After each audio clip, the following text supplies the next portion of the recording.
세순교회 39주년 생일을 저도 축하드립니다. 이번 말씀 집회가 또 우리 세순교회가 앞으로 39년 또 앞으로 1년 또 계속해서 성장하고 또 발전하는데 조금이나마 보탬이 되기를 바랍니다. 우리는 구원이라는 말을 많이 듣습니다. 교회 출석하고 난 뒤부터 우리는 구원에 대해서 듣습니다. 뿐만 아니라 우리 스스로도 구원에 대해서 많이 입에 올립니다. 기도할 때도 구원을 말하고 찬송할 때도 구원을 찬송합니다. 구원은 기독교의 핵심 교리입니다. 그러나 우리가 구원에 대해서 이렇게 많이 말하고 구원에 대해서 이렇게 많이 듣는 것만큼 정말 우리는 구원에 대해서 정확히 알고 있습니까? 등잔 밑이 어둡다라는 말이 있는 것처럼 우리가 너무 익숙하다고 생각한 나머지 제대로 자신이 알지 못하면서도 자기가 구원을 알고 있다고 착각할 수도 있습니다. 어쩌면 우리 주변에 있는 모든 사람들이 구원에 대해서 제대로 알고 있는 것처럼 보이니까 자신은 구원에 대해서 제대로 알지 못하지만 자신이 구원에 대해서 제대로 알지 못하는 것을 꺼내놓지 못하는 경우도 있습니다. 오늘이 목사님으로부터 교회 오는 날이다 하는 이야기를 제가 들었습니다. 오늘 교회 오는 날 어쩌면 처음 우리 교회에 오신 분이 있을지도 모르겠습니다. 그런 분들은 구원에 대해서 제대로 거의 알지 못하시는 분이겠죠. 오늘 우리가 읽었던 본문의 말씀은 구원이 무엇인지 구원에 대해서 이야기해 주는 본문입니다. 본문을 통해서 구원이 무엇인지 한번 알아보기를 원합니다. 물론 우리 중에는 구원이 무엇인지 잘 아시는 분들도 계실 것입니다. 하지만 구원에 대한 이야기는 듣고 또 들어도 감격스러운 이야기입니다. 사실 오늘 우리가 읽었던 이 본문의 말씀은 한 번의 설교로 다 다룰 수 없는 꽤 긴 본문입니다. 하지만 그렇게 어렵고 복잡한 본문도 아닙니다. 일단 중요한 등장인물을 중심으로 오늘 본문을 한번 살펴보도록 하겠습니다. 오늘 본문에 등장하는 등장인물 가운데 가장 중요한 등장인물 누가 계십니까? 예, 맞습니다. 예수님이 계십니다. 예수님은 신약 성경, 아니 성경 전체의 가장 중요한 등장인물이십니다. 그런데 이 예수님에게 누군가 찾아왔습니다. 22절, 23절 보십시오. 누가 예수님에게 찾아왔습니까? 맞습니다. 야이로입니다. 야이로라는 사람은 보통 사람이 아니고 회당장이었습니다. 회당장은 유대인의 회당을 관리하는 사람입니다. 보통 한 회당에 한 명의 회당장이 있었지만 큰 회당에는 여러 명의 회당장이 있기도 했습니다. 비록 회당장은 율법 교육을 전문적으로 받은 서기관과는 달리 율법 교육을 전문적으로 받은 사람은 아니었지만 예배의 순서를 정하고 예배를 감독하는 일을 맡았던 사람입니다. 또 그 유대인 공동체에서 율법에 어긋나는 일을 한 사람이 있다면 그 사람을 질책하는 일도 회당장이 맡았습니다. 그러므로 회당장이라는 사람은 유대인 공동체 가운데서 아주 존경받는 사람이었습니다. 그런데 그 회당장 야이로의 딸이 거의 죽게 되었습니다. 그래서 예수님께 이 야이로는 나와서 자신의 딸을 고쳐달라고 부탁했습니다. 예수님 그리고 야이로 그와 더불어서 한 사람이 더 나오고 있지요. 25절, 26절에 그 사람이 누군지 나오는데요. 우리 같이 한 번 더 읽어보도록 하겠습니다. 25절, 26절 말씀 같이 읽겠습니다. 12해를 혈루증으로 알아온 여자가 있어 많은 의사에게 많은 괴로움을 받았고 가진 것도 다 허비하였으되 아무 효험이 없고 도리어 더 중하여졌던 차에. 맞습니다. 한 여자가 있습니다. 그냥 여자도 아니지요. 그는 혈루증에 걸린 여자입니다. 이 여자가 지금 걸린 혈루증이라는 병이 지금의 용어로 어떤 병인지 정확히는 알 수가 없습니다. 하지만 이 병이 하혈을 하는 병이라는 것은 거의 확실합니다. 율법에서는 이 하혈을 하는 사람을 부정한 사람이다라고 언급합니다. 부정하다고 하였습니다. 하지만 하혈을 하는 사람은 자신만 부정하게 되는 것은 아니었습니다. 하혈하는 사람은 다른 것들도 다 부정하게 만들 수 있었습니다. 하혈하는 사람이 닿는 모든 것, 그것이 의자든지 그것이 침대이든지 그것이 무엇이든지 간에 그 사람이 닿는 모든 것들은 다 부정해졌습니다. 뿐만 아니라 하혈하는 사람이 만지는 물건뿐만이 아니라 사람들도 다 부정해졌습니다.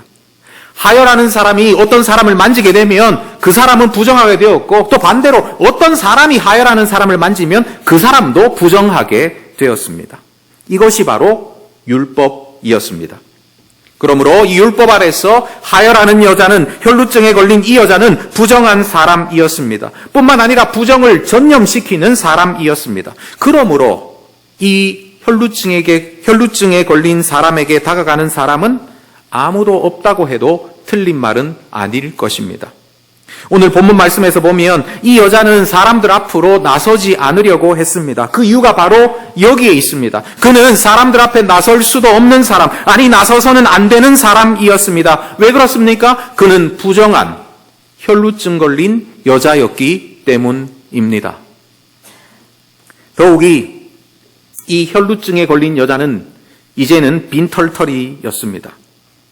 처음에는 이 여자가 가지고 있는 재물이 좀 있었던 것 같습니다. 하지만 12년간이냐 혈루증을 앓으면서 온갖 용하다는 의사는 다 만났습니다. 물론 혈루증이 낫기만 한다면 자신에게 있는 모든 재산을 다 주어도 아깝지 않을 터였습니다. 하지만 혈루증을 고쳐줄 수 있는 의사는 없었습니다. 의사들은 돈은 받아갔지만 병은 고쳐주지 못했습니다. 그에게 남은 것은 이제 거의 없었습니다. 자, 여기 오늘 본문에 두 사람이 나옵니다. 한 사람은 존경받는 회당장입니다. 다른 한 사람은 부정한 혈루증 걸린 빈털터리 여자입니다. 만약 여러분이 두 사람 중에 한 사람과 페이스북이나 인스타그램 친구를 맺는다면 누구와 맺고 싶으십니까? 여러분은 회당장과 혈루증 걸린 부정한 여인 이 두 사람 중에서 누구와 친구 관계를 맺고 싶습니까? 누구를 친구로 두는 것이 낫겠습니까? 여러분은 누구에게 더 관심이 가십니까? 여러분이 한 번도 만나지 못했던 이 두 사람, 회당장과 이 혈루증 걸린 여인을 생각할 필요 없습니다. 지금 잠시 여러분의 회사나 여러분의 아이들이 학부모 모임이나 여러분의 학교나 그 어떤 모임이라도 괜찮습니다. 그 어떤 모임을 한번 떠올려 보십시오. 그 모임 안에는 분명히 회당장처럼 모든 사람들이 이목을 집중시키는 사람, 모든 사람들이 부러워할 만한 그런 사람들도 있을 것이고, 있어도 그만, 없어도 그만인 듯한 많은 사람들이 그를 투명 인간 취급하는, 아무 사람도 어떤 누구도 관심을 가지지 않는 그런 혈루증 걸린 여자와 같은 사람도 있을 것입니다. 여러분 본문을 한번 잘 살펴보십시오. 회당장의 이름은 분명히 야이로라고 나와 있는데 혈루증 걸린 여자의 이름은 그 어디에도 나오지 않습니다. 그 이유를 아시겠습니까? 혈루증 걸린 이 여인은 정말 어느 누구도, 그 어떤 사람도 그 이름조차 궁금해하지 않는 그런 사람이었기 때문입니다. 아무도 혈루증 걸린 여자를 알고 싶어 하지 않았습니다. 혈루증 걸린 여인은 그 많은 사람들이 무리 가운데 있었지만 그 많은 사람들 중에서 그에게 관심 있는 사람은 아무도 없었습니다. 그러나 우리 주님은 달랐습니다. 우리 주님은 아무도 관심 가지지 않는 그 혈루증 걸린 여인이 누구인지 궁금해 하셨습니다. 30절 하반절 한번 보십시오. 30절 하반절 제가 읽어보겠습니다.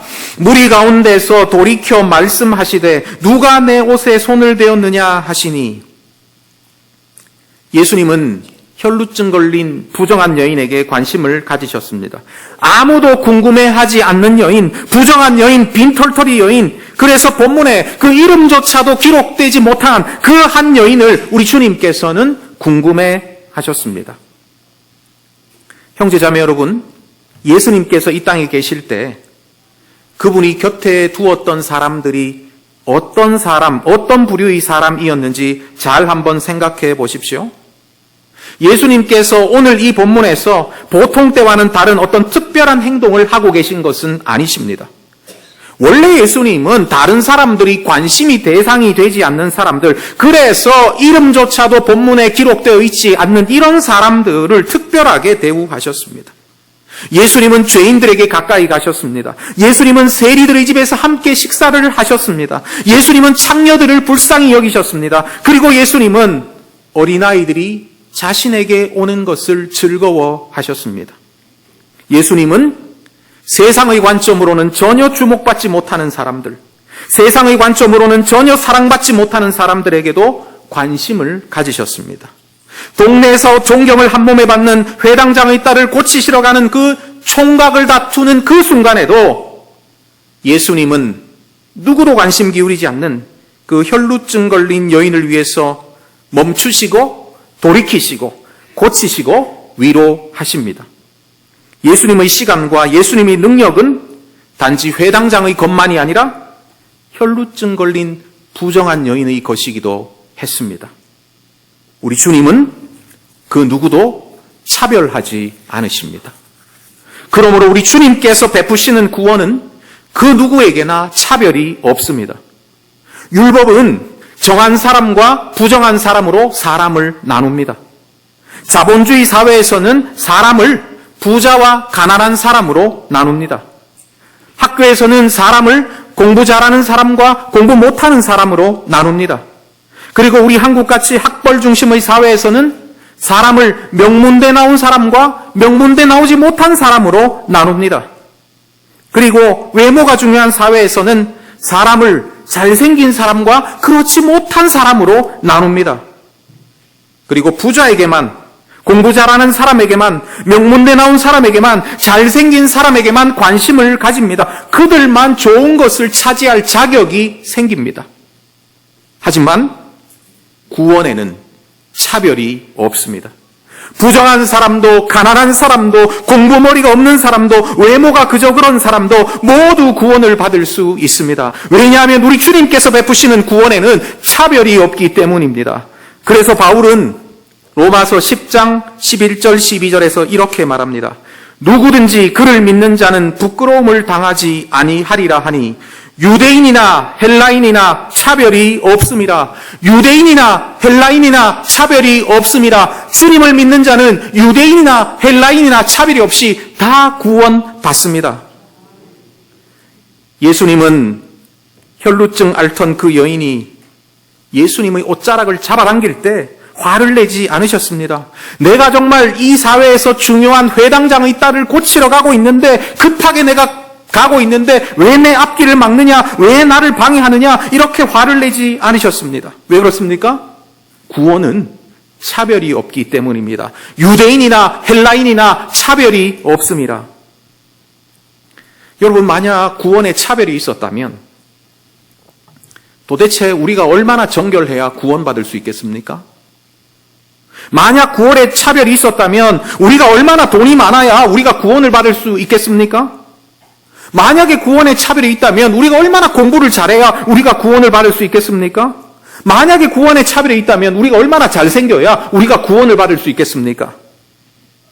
세상의 모든 사람들을 잘생긴 순서대로 우리가 줄을 세워가지고 그 중에 5% 안에 우리가 들어가야 구원을 받는다면 우리 중에 여기 나와 있을 사람 도대체 몇이나 있습니까?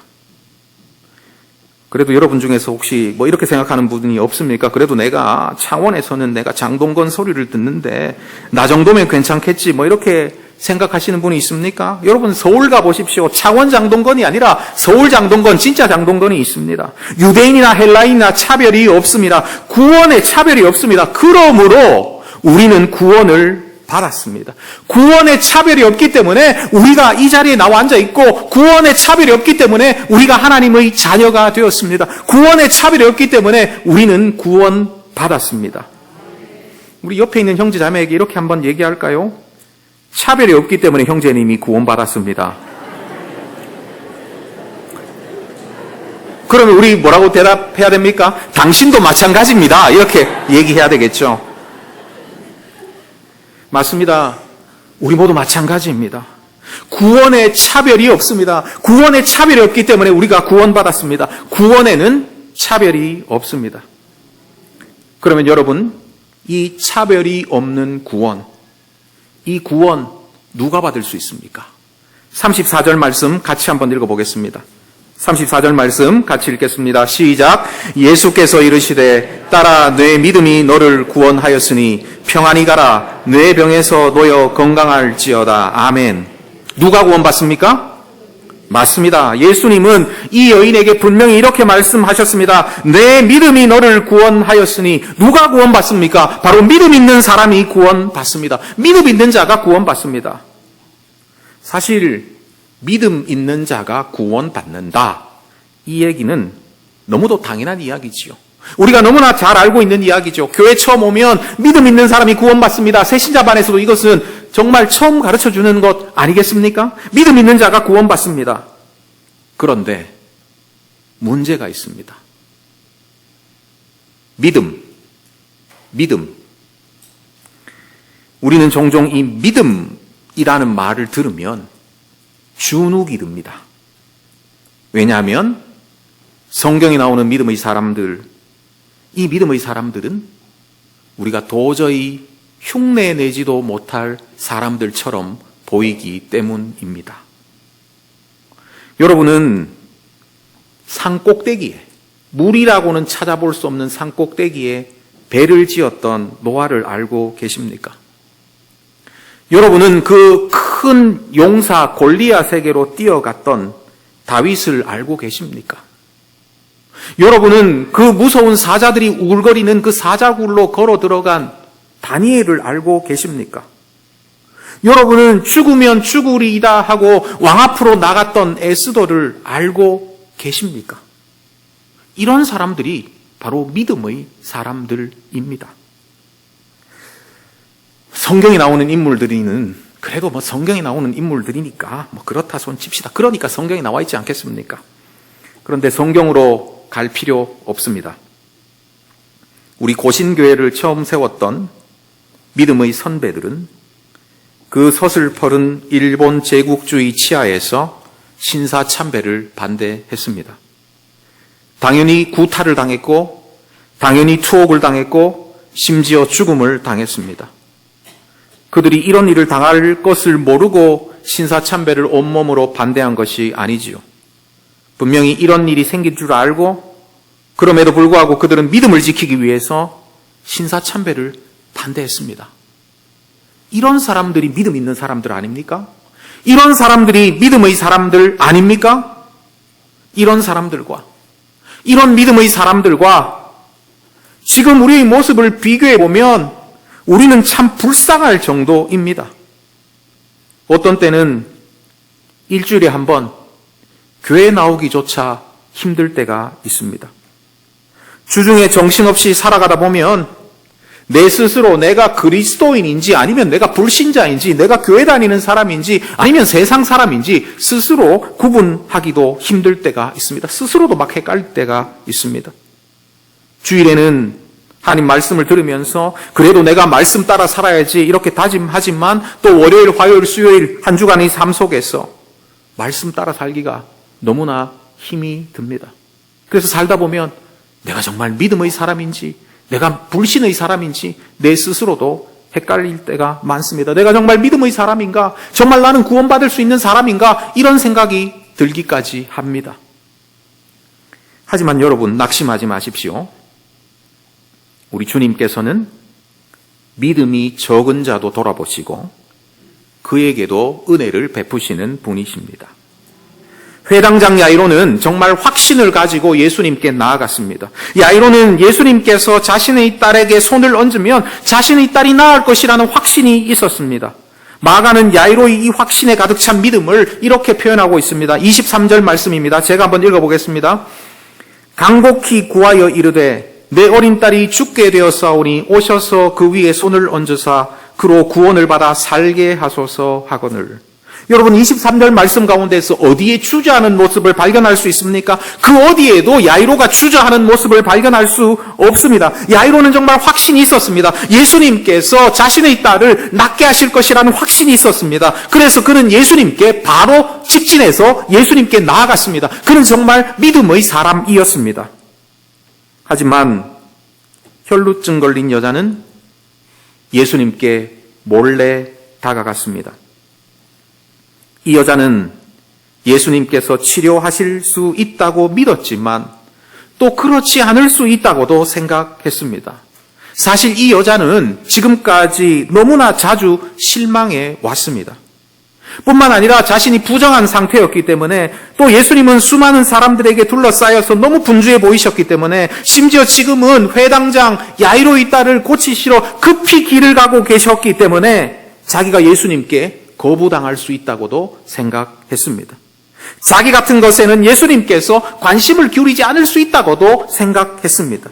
아마 이 여자는 믿음이 있었지만 확신은 없었던 것 같습니다. 이 여자의 믿음의 상태를 우리가 정확하게 평가하기는 힘듭니다. 그러나 확실한 것은 사실 이 여자의 모습이 우리가 믿음의 사람이라고 말할 때 우리가 떠올리는 그런 믿음의 영웅이 아닌 것은 분명합니다. 그가 노아나 다윗이나 다니엘이나 에스더와는 다른 모습입니다. 우리 고신의 선배들과도 다른 모습입니다. 하지만 우리 주님은 이 여자를 향하여서 뭐라고 말씀하십니까? 34절 말씀 같이 한번 읽어볼까요? 34절 말씀입니다. 같이 읽겠습니다. 예수께서 이르시되 딸아 내 믿음이 너를 구원하였으니 평안히 가라. 뇌 병에서 놓여 건강할지어다. 아멘. 예수님이 이 여자를 뭐라고 불러주셨습니까? 딸아. 예수님께서 이 여자를 딸이라고 불러주셨습니다. 이 땅에 예수님께서 계실 때 어떤 여자를 향해서 딸이라고 불러주신 경우는 이 경우밖에 없습니다. 예수님께서 이 여자를 딸이라고 불러주셨습니다. 뿐만 아니라 이 여자도 믿음이 있다고 말씀해 주셨습니다. 사실 그것보다 더 중요한 것은 이 여자에게도 구원을 선언해 주셨습니다. 형제자매 여러분, 구원은 믿음의 사람들이 받습니다. 하지만 그 믿음이 언제나 대단하거나 언제나 위대해야 하는 것은 아닙니다. 우리에게 예수님을 향한 진실한 믿음이 있다면 그 믿음이 아무리 보잘것없다고 하더라도 그 믿음의 크기가 너무나 작아서 눈에도 제대로 보이지 않는 겨자씨와 같은 믿음이라고 하더라도 우리 주님은 바로 그 믿음을 보시고 그에게도 구원을 선언하십니다. 내 믿음이 너를 구원하였다. 맞습니다. 우리 주님은 우리의 보잘것없는 믿음도 정말 우리는 이 믿음을 믿음이라고 어디서 말하기도 힘든 정도의 믿음도 믿음이라고 인정해 주시고 그 믿음 보시고 구원의 은혜를 베풀어 주시는 분이십니다. 지금까지 우리는 구원에 대해서 살펴보고 있습니다. 먼저 구원에는 차별이 없습니다. 다음으로 믿음 있는 사람이라면 그 믿음이 큰 믿음이든 작은 믿음이든 구원을 얻을 수 있습니다. 마지막으로 구원에 대해서 한 가지만 더 살펴보기를 원합니다. 구원은 끝이 아닙니다. 다시 한번 말씀드립니다. 구원은 끝이 아닙니다. 많은 사람들이 여기서 좀 헷갈리는 것 같습니다. 구원받았으니까 이제 모든 것 끝이다. 모든 것을 다 이루었다. 이렇게 생각합니다. 우리가 종종 길에서 지하철역이나 길에서 전도하는 전도자들을 만날 때가 있지요. 그분들이 메시지를 들어보면 이것입니다. 예수 믿고 천국 갑시다.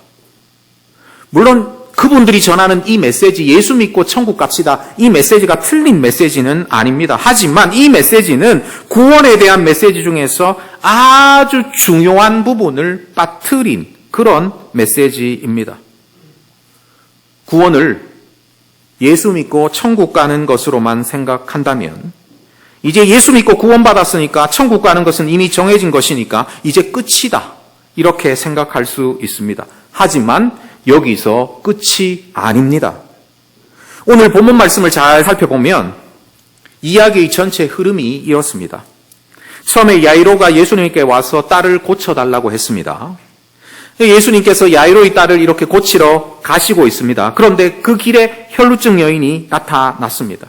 그래서 이 혈루증 걸린 여자를 고치시기 위해서 잠시 멈추신 동안 야이로의 딸이 죽게 되었습니다. 그래서 야이로의 집에 있던 사람들이 야이로에게 와서 그 사실을 전했지요. 35절 말씀입니다. 아직 예수께서 말씀하실 때에 회당장의 집에서 사람들이 와서 회당장에게 이르되 당신의 딸이 죽었나이다. 어찌하여 선생을 더 괴롭게 하나이까? 야이로의 집에서 사람들이 야이로에게 왔습니다. 야이로의 딸, 당신의 딸이 죽었으니까 이제 예수님이 와도 소용이 없게 되었다. 그러니 더 이상 예수님께서 멀리까지 오실 필요가 없다. 멀리까지 야이로의 집까지 가실 필요가 없다. 뭐 이런 의미이지요. 하지만 예수님은 가던 길을 계속 가십니다. 그리고 예수님께서 야이로의 딸을 살리십니다. 그러니까 여러분, 이 이야기 전체 이야기를 잘 살펴보면 야이로의 딸을 살리시는 큰 이야기, 야이로의 딸을 살리시는 이 큰 이야기 안에 혈루증 걸린 여자가 구원받는 이야기가 포함이 되어 있습니다. 그러니까 사람을 살리시는, 사람을 부활시키는 이 부활의 큰 이야기 안에 구원의 이야기가 포함이 되어 있습니다. 큰 이야기는 부활 이야기이고 작은 이야기는 구원 이야기입니다. 여러분, 이 이야기의 형태가 우리에게 보여주는 것이 무엇입니까? 구원 이야기가 부활 이야기 안에 포함되는 것처럼 구원은 부활이라는 큰 이야기 안의 일부입니다. 다시 한번 말씀드립니다. 구원 이야기는 큰 부활 이야기 안의 일부입니다. 구원은 부활로 가는 과정의 일부입니다. 구원은 부활을 향해 가는 과정 가운데 일부입니다. 구원은 시작입니다. 구원은 끝이 아닙니다. 구원 이후에 우리는 더 가야 합니다. 혈루증 걸린 여인의 구원을 본 사람들이 거기서 멈추는 것이 아니라 회당장의 집까지 가서 회당장의 딸이 살아나는 것을, 회당장의 딸이 부활하는 것을 보는 것처럼 구원받은 사람들은 거기서 멈추는 것이 아니라 부활을 맞이하기까지 더 가야 합니다. 부활의 때 우리는 완벽하게 될 것입니다. 하지만 우리는 부활의 때를 맞이하기까지 우리는 더 가야만 합니다. 구원 이후에 부활을 맞이하기까지 우리는 더 고쳐져야 합니다. 구원 이후에 부활을 맞이하기까지 우리는 더 치유되어야 합니다. 구원 이후에 부활을 맞이하기까지 우리는 더 믿음의 사람들이 되어 가야 합니다. 지금 우리가 혈루증 걸린 여자와 같은 작은 믿음을 가지고 있다면 부활을 맞이하기까지의 시간 동안 우리는 더 믿음이 자라나야 합니다. 믿음이 성장해야 합니다. 그래서 회당장 야이로와 같은 믿음의 사람이 되어야 합니다. 아니, 야이로보다 더 큰 믿음의 영웅이 되어야 합니다. 물론 우리는 스스로 고쳐지고 우리 스스로 치유되고 우리 스스로 믿음의 사람이 되는 것은 아닙니다. 우리를 구원해 주신 우리 주님께서 계속해서 우리를 고치시고 계속해서 우리를 치유하시고 계속해서 우리 이 약한 믿음을 더하시고 우리를 더 부활에 적합한 사람으로 만들어 가실 것입니다. 하지만 우리가 해야 될 일이 있죠. 우리는 스스로 다 이루었다고 생각하지 말고 구원받았으니까 이제 끝이다 생각하지 말고 계속해서 걸어가야 합니다. 더 거룩한 삶, 더 나은 삶, 더 큰 믿음의 사람이 되도록 우리는 계속해서 걸어가야 합니다. 이것이 바로 바울이 빌립보 교회 교인들에게 말했던 바로 그것입니다. 빌립보서 2장 12절부터 13절입니다. 두렵고 떨림으로 너희 구원을 이루라. 너희 안에서 행하시는 이는 하나님이시니 자기의 기쁘신 뜻을 위하여 너희에게 소원을 두고 행하게 하시나니 아멘. 우리는 바로 구원과 부활 사이를 걸어가는 중입니다. 지금 우리는 구원과 부활 사이를 살고 있습니다. 그리고 우리는 구원과 부활 사이를 살면서 점점 더 부활에 적합한 사람으로 만들어져 가고 있습니다. 만들어져 가는 것입니다. 이것이 바로 우리가 구원 이후에 가야 할 길입니다. 안타깝게도 교회를 비난하는 사람들이 점점 많아지고 있습니다. 기독교에 대한 신뢰도도 점점 떨어지고 있습니다. 최근 기윤실이 사람들이 기독교를 얼마나 신뢰하느냐에 대한 조사를 실시했습니다. 한국 교회를 신뢰한다는 응답은 21%. 사실 이 정도만 나온 것도 제가 참 하나님께 감사를 드렸습니다. 그런데 신뢰하지 않는다는 응답은 무려 74%로 집계되었습니다. 여기에는 불신자, 신자 다 포함돼서 질문한 겁니다. 그러니까 교회 다니는 사람들이 그래도 신뢰한다 이렇게 해서 이 정도 퍼센테이지가 나온 것이 아닌가 이렇게 생각하는데요. 신뢰하지 않는다는 응답이 74%였습니다. 이 교회를 신뢰하지 않는다는 이런 응답은 이 기훈실이 똑같은 조사를 2008년부터 했는데요. 7차례 해온 역대 조사 중에서 가장 높은 수치입니다. 기독교에 대한 비난과 불신은 많은 경우에 오해에서 비롯되었습니다. 하지만 조금만 더 생각해 보면 우리에게도 책임이 없는 것은 아닙니다. 교인들 중 적지 않은 사람들이 불신자와 별반 차이 나지 않는 삶을 살고 있습니다. 불신자들이 보기에 다른 것이라면 자기들은 교회에 나가지 않고 교인들은 주일에 교회 나가는 것, 그거밖에 차이가 없습니다. 그것 외에는 모든 것이 다 똑같습니다. 자기들이 좋아하는 것과 똑같은 것을 좋아하고 자기들이 추구하는 것과 똑같은 것을 추구하고 자기들이 열망하는 것과 똑같은 것을 열망합니다. 그들이 보기에 자신들과 교인들이 전혀 차이가 없습니다. 왜 교인이라고 하면서 불신자들과 다른 것이라고는 주일에 교회 나가는 것 외에는 다른 것이 없는 사람들이 우리 한국교회 그렇게도 많습니까? 교인들 가운데 구원이 끝이라고 생각하는 사람들이 많기 때문입니다.